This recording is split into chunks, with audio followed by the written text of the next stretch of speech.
নমস্কার, শুরু করছি বাংলার মাটি। আর বাংলার মাটিতে অবশ্যই আমাদের দিল্লির দিকে নজর রাখতে হচ্ছে। দিল্লি এখন ভারতবর্ষের রাজনীতির রণাঙ্গনের পরিণত হয়েছে। একদিকে ইন্ডিয়া জোটের বৈঠক, অন্যদিকে তৃণমূলের সাংসদরা তারা লোকসভার স্পিকারের কাছে চিঠি দিয়েছেন, যদিও সেই চিঠি সম্পর্কে এখনও স্পষ্ট করেননি লোকসভা স্পিকার ওম বিড়লা। ওদিকে ককরোচ জনতা পার্টির যে দাপাদাপি, যে চোখরাঙানি অবশ্যই ভাবিয়ে তুলছে দিল্লির সরকারকে। কিসের খোঁজে কালীঘাটে তৃণমূলের দপ্তরে তল্লাশিতে গিয়েছিল সিআইডি? মমতার বাড়িতে ঢুকে এক প্রকার নাটক দেখল রাজ্যের মানুষ। কুণাল ঘোষ, মদন মিত্র পৌঁছে গিয়েছিল সেখানে।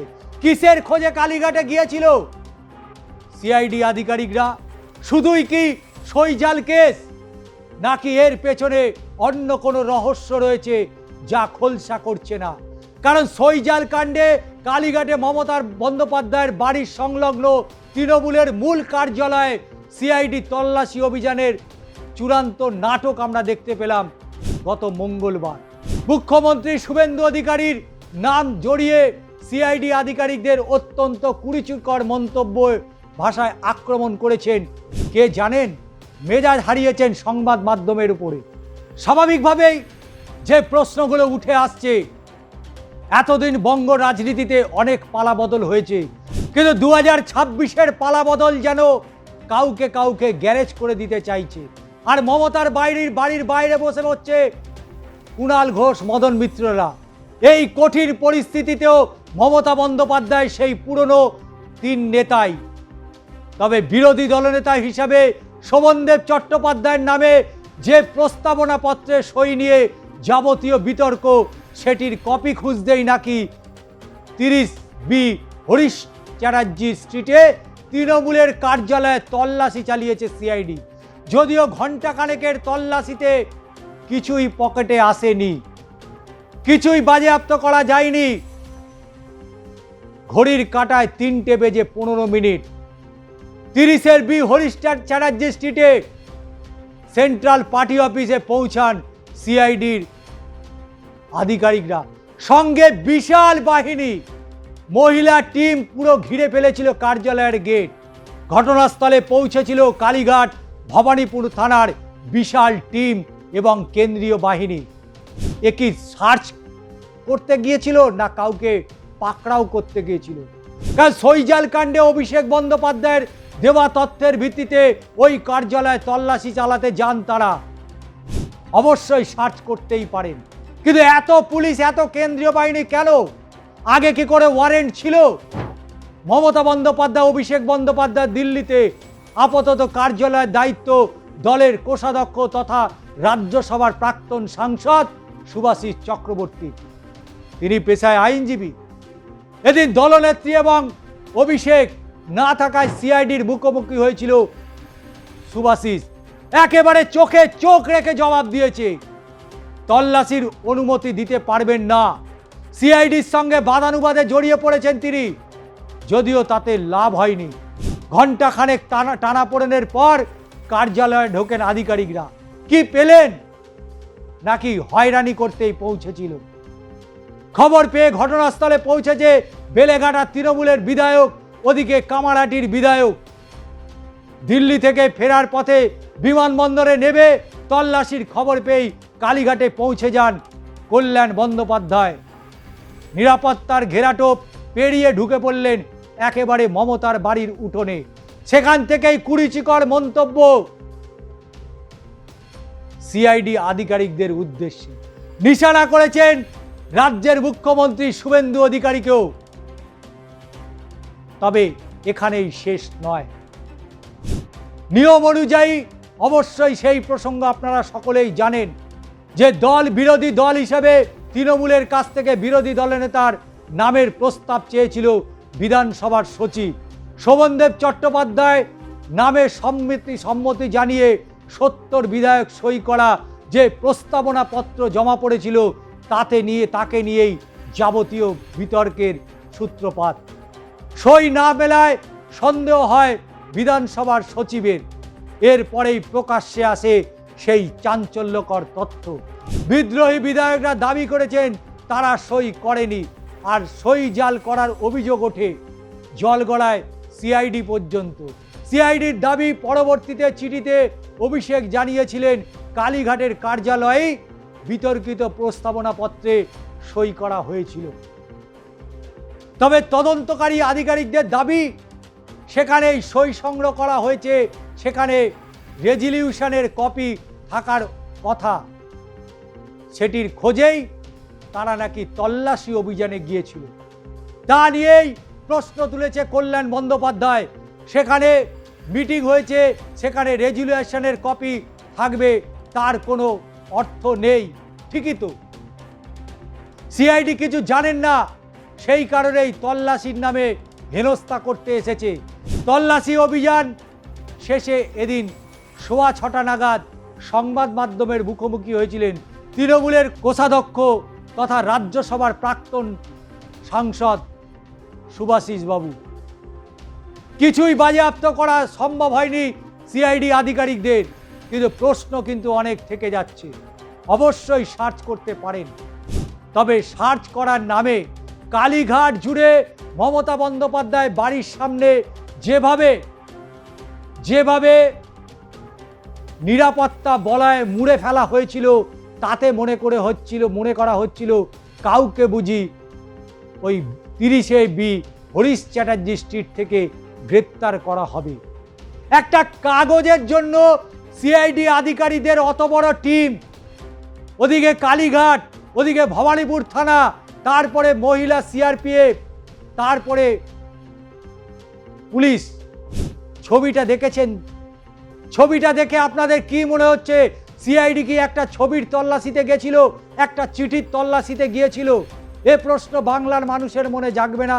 অভিষেক বন্দ্যোপাধ্যায়ের বিরুদ্ধে অনেক অভিযোগ থাকতে পারে, অভিষেক বন্দ্যোপাধ্যায়ের বিরুদ্ধে অনেক দুর্নীতির অভিযোগ থাকতে পারে, মমতা বন্দ্যোপাধ্যায়ের বিরুদ্ধেও একাধিক অভিযোগ থাকতে পারে, অবশ্যই অভিযোগ থাকতে পারে।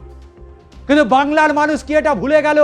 যেখানে তল্লাশিতে যাচ্ছেন, সেই তল্লাশিতে সেইখানে এ রাজ্যের প্রাক্তন মুখ্যমন্ত্রী মমতা বন্দ্যোপাধ্যায়ের বাসস্থান। এর আগেও তো আমরা দেখেছি এ রাজ্যের অনেকগুলো মুখ্যমন্ত্রী ছিল। আমরা একেবারে যদি 70-এর দশক থেকে দেখি, সেই সময় এ রাজ্যের মুখ্যমন্ত্রী ছিলেন প্রয়াত সিদ্ধার্থ শঙ্কর রায়। তার পরবর্তীতে এ রাজ্যের মুখ্যমন্ত্রীর দায়িত্ব নেন অবশ্যই অজয় মুখোপাধ্যায়। তারপরে অন্তর্বর্তীকালীন সেই সরকারের পর তারপরে মুখ্যমন্ত্রীর দায়িত্বে নিলেন এ রাজ্যে প্রয়াত মুখ্যমন্ত্রী জ্যোতি বসু। তারপরের নামটা অবশ্যই বুদ্ধদেব ভট্টাচার্য। প্রত্যেকেই তারা মুখ্যমন্ত্রী ছিলেন, কিন্তু গত যদি 3 দশকের ইতিহাস দেখা যায়, এমন কোনো মুখ্যমন্ত্রীর বাড়িতে এই ধরনের ঘটনা বা তার বাড়ির সামনে এই ধরনের ঘটনা বিরল থেকে বিরলতম ঘটনার মধ্যেই পড়ে। অবশ্যই অভিযোগ থাকতে পারে, নিঃসন্দেহে অভিযোগ থাকতে পারে। একের পর এক দুর্নীতি হয়েছে, তৃণমূলের চুনোপুটি থেকে একেবারে রাঘব বোয়াল পর্যন্ত কম বেশি প্রত্যেকের বিরুদ্ধেই অভিযোগ ছিল, অভিযোগ আছে। কিন্তু সেই জায়গায় দাঁড়িয়ে একজন মুখ্যমন্ত্রীর বাড়ির সামনে যে ঘটনা গতকাল ঘটে গেল, রাজ্যের মানুষের মধ্যে কি প্রশ্ন উঠবে না? অবশ্যই তদন্ত হবে, অবশ্যই সই জাল কাণ্ডের তদন্ত হবে। এটা একটা ক্রিমিনাল অফেন্স, এটা একটা ফৌজদারি মামলা, সর্বোচ্চ 7 বছরের জেল হতে পারে এই ঘটনায়। সই জাল কাণ্ডে ভারতীয় সংবিধানের ফৌজদারির মামলায় অবশ্যই সাজা হবে। কিন্তু প্রশ্ন থেকে যাচ্ছে, একটা রেজলিউশনের চিঠি উদ্ধার করতে গিয়ে ভবানীপুর থানা, কালীঘাট থানা, সিআইডি, সিআরপিএফ আর কিছু বাকি রয়েছে। আমার তো মনে হয় একটা বুলডোজারের অভাব ছিল সেখানে। অবশ্যই তদন্ত হবে, কে সই জাল করলো, কেন সই জাল করলো, অবশ্যই বাংলার মানুষ জানতে চায়। কে এই কালপ্রিট, তার অবশ্যই সাজা হওয়ার প্রয়োজনীয়তা রয়েছে। কিন্তু যেভাবে বাংলায় পরিবর্তনের পর যেভাবে বুলডোজার চলছে, যেভাবে একের পর এক ঘটনা ঘটছে, নিঃসন্দেহে এটা অন্য দিকেই টার্ন করছে, এমনটাও বাংলার মানুষ মনে করছে। আমরা উন্নয়ন দেখব, রাজ্যের মুখ্যমন্ত্রী মাননীয় শুভেন্দু অধিকারী মহাশয়ের হাত ধরে উন্নয়ন দেখতে চাই। হাওড়ায় ডেয়ারি হচ্ছে, হাওড়া দইয়ের কারখানা হচ্ছে, এদিকে শিল্প বাণিজ্য নিয়ে মুখ্যমন্ত্রী শুভেন্দু অধিকারী তিনি আপ্রাণ চেষ্টা চালাচ্ছে বাংলার কর্মসংস্থানকে এগিয়ে নিয়ে যেতে। দীর্ঘদিনের যে পরিযায়ী তকমা লেগেছিল বাংলার মানুষের গায়ে, সেই পরিযায়ী তকমা মুছে ফেলার আপ্রাণ চেষ্টা চালাচ্ছেন রাজ্যের মুখ্যমন্ত্রী শুভেন্দু অধিকারী। উত্তরবঙ্গ থেকে দক্ষিণবঙ্গ কোথায় ভালো জমি রয়েছে, কোথায় ভালো শিল্প করা যায়, এই নিয়ে সকাল থেকে রাত অবধি তিনি কিন্তু বেশ খানিকটা চিন্তায় রয়েছেন। একের পর এক শিল্পপতিদের সাথে তার বৈঠক হচ্ছে।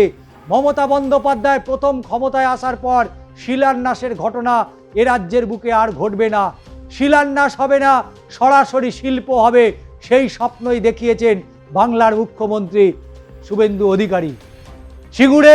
সিঙ্গুরে টাটারা ফিরবে, সেই আশায় বুক বেঁধে রয়েছে বাংলার বেকার যুবক যুবতীরা, এবং এই আশা জাগিয়েছেন রাজ্য সভাপতি শ্রমিক ভট্টাচার্য। কিন্তু এত কিছুর মধ্যেও কিছু প্রশ্ন থেকে যায়। অবশ্যই গতকালের ঘটনা প্রসঙ্গে আবারও ফিরে আসি। গতকালের ঘটনায় অবশ্যই কিছু প্রশ্ন থেকে যাচ্ছে, যে প্রশ্নের উত্তর অবশ্যই খুঁজছে অনেকেই।